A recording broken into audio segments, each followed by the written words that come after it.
Good morning everyone, welcome back to this video, Learning English with Mr. Adi.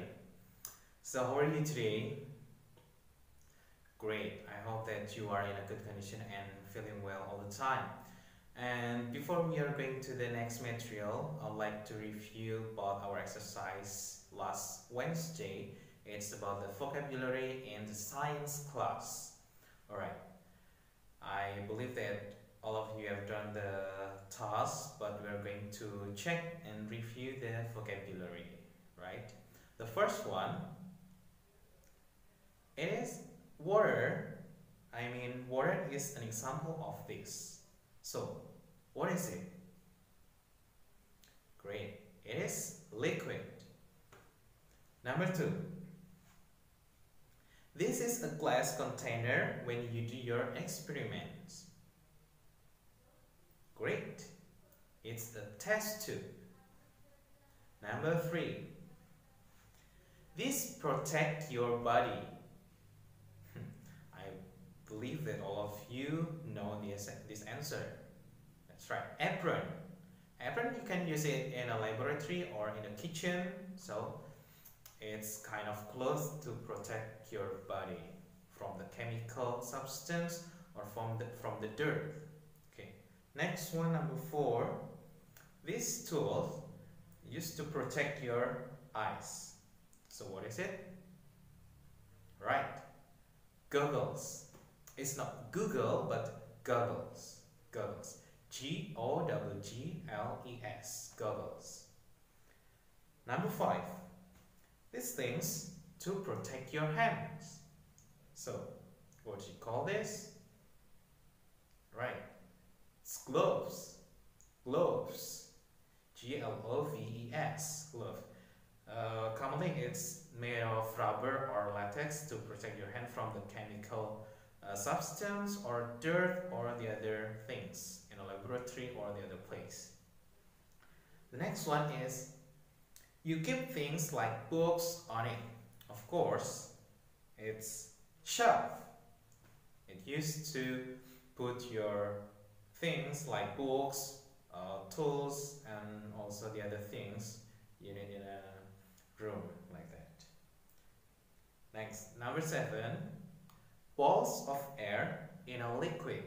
You know, balls of air in a liquid. That's right, so it calls bubbles.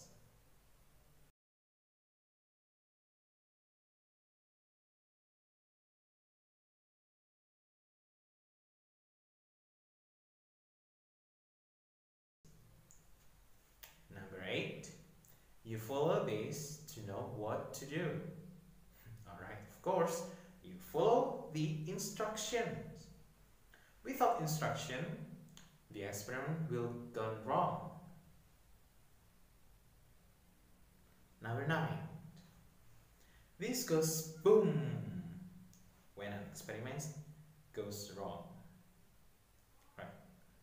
Yeah, that's right. Explosion. Explode. And the last one, number 10, you can mix this with liquid to make your experiments. Right, powder. Powder. Sometimes we mix powder with some water and make kind of experiments. Okay, so that's 10 vocabulary that you have to know for this chapter about the science class, and I believe that all of you have already known and read this vocabulary. So after this, we are going to discuss about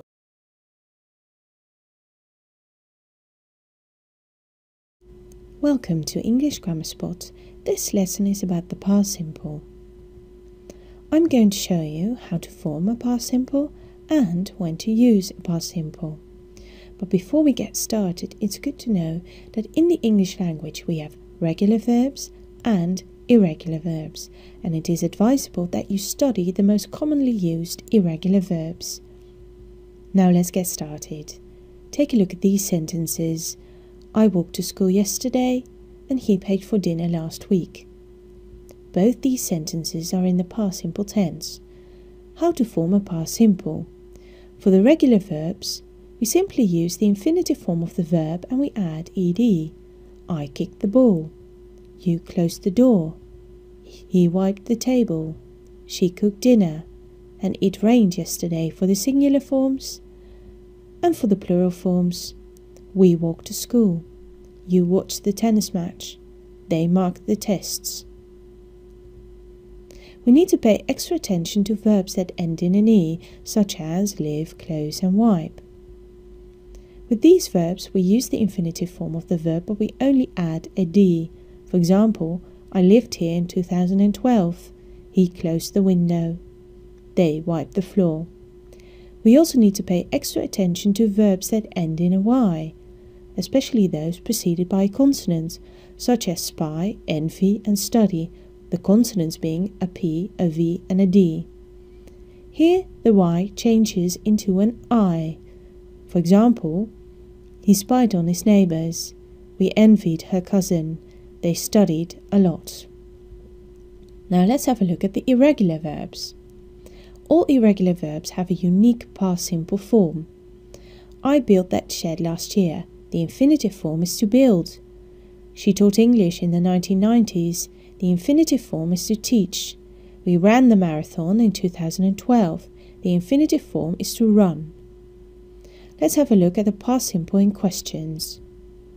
For all verbs, regular and irregular, we use the auxiliary verb to do, but we need the past simple tense, which is did, and the infinitive form of the verb. Did she talk to him this morning? Did you ride your bicycles yesterday? Did they work on the farm last year? For the past simple in negations, regular and irregular, we also use the past simple tense of the auxiliary verb to do, which is did, and we add not to it, contracting it into didn't, plus the infinitive form of the verb. I didn't want to come over last night. We didn't walk to school this morning, and they didn't listen to the radio yesterday. Now let's have a look at the past simple in use. We use the past simple for things that happened at a specific time in the past, so we need to know when it happened. For example, yesterday, this morning, or in 2009. He left for New York yesterday. We ate our breakfast this morning. They got married in 2009. We also use the past simple in questions after when. When did you buy that t-shirt? When did she graduate from high school? I thank you for your attention. For regular updates, please subscribe to youtube.com/English Grammar Spot or go to www.englishgrammarspot.com.